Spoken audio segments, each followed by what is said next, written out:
Hey everyone, Bloom here. And before you start, I know we've been away for a long time. There's a video coming out kind of explaining it all, but this one's a quick PSA video about light flickering in your videos.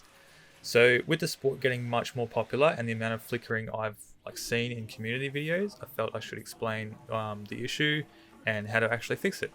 Also, the other day I was filming at some Speedy Boy training and a good friend of mine asked me about my setup and how annoying it was when the light flickers in his video and how his team wasn't running GoPros anymore simply because of the light flickering. So what you're seeing on the screen right now is footage I took of a casual session with some of the Diamond Dog players. You should be able to notice that the flickering, it's flickering in the footage. Now this is taken with a top of the line Fuji camera, filming in 4K 60.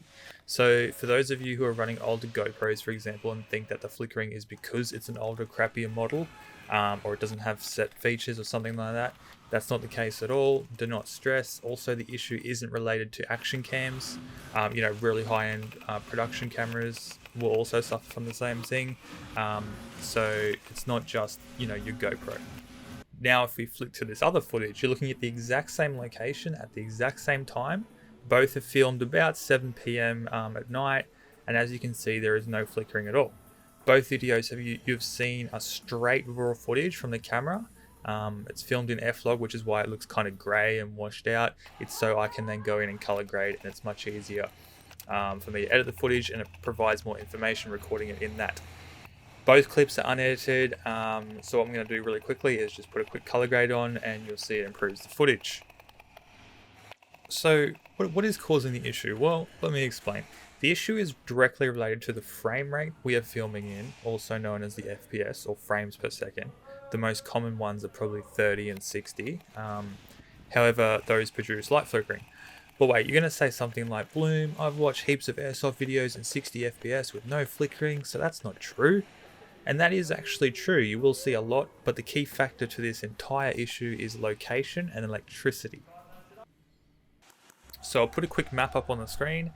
So in the United States, fluorescent lights refresh at 60 Hz. However, here in Australia, lights refresh at 50 Hz. So in a single second, a fluorescent light is essentially turning on and off 50 times, and here is exactly where the issue lies. If we are recording at 60 frames per second and the light is refreshing 50 times per second, we're going to catch moments the light is out or dim within that 60 frames and it isn't consistent, causing the footage to flicker as the light is filmed in both states being on and off. If you've ever seen a fluorescent light which is old or dying, like in a scary alleyway or in a movie, it's like flickering on and off really slowly, maybe once or twice a second. This is actually exactly how they work. It's just at a much faster rate than our eyes notice. While most people don't notice the flickering, some people who sit in rooms with fluorescent lights often experience eye strain and headaches without knowing that they are actually sensitive to the change in lighting conditions and the constant on-off is affecting them.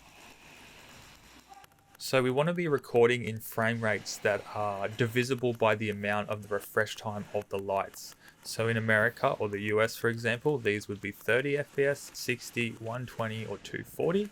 And here in Australia, we need to use 25, 50, 100 or 200 to get a more streamlined and consistent experience.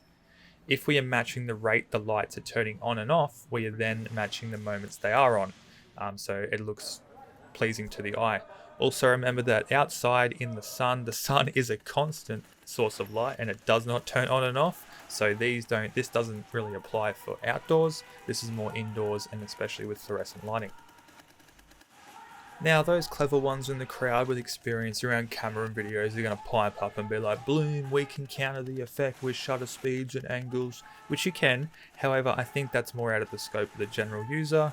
And also flickering can be somewhat fixed in post-production, although it's very time consuming. So if you do have some footage that you can't now go back and film and it is flickering, I can help you out to fix that in post-production. But as I mentioned, it's very time consuming. So what are my recommendations? Film in 50 FPS as you can. It doesn't matter if it's 1080p, 2K or 4K. 50 FPS is going to be your friend for a light flicker-free experience. If you want more of a cinematic look, you can film in 25, although remember that cinematic and fast-moving sport are not the best friends and it might look a bit janky. If you are unsure if your action cam can shoot in frame rates that will remove the flicker, feel free to contact me and I can assist. Now, if you're worried about, oh, can I put 50 FPS into timelines and stuff like that, post-production software like Premiere Pro, which is what I use, or Final Cut, can work with 50 FPS timelines. Also, YouTube does accept and display 50 FPS footage.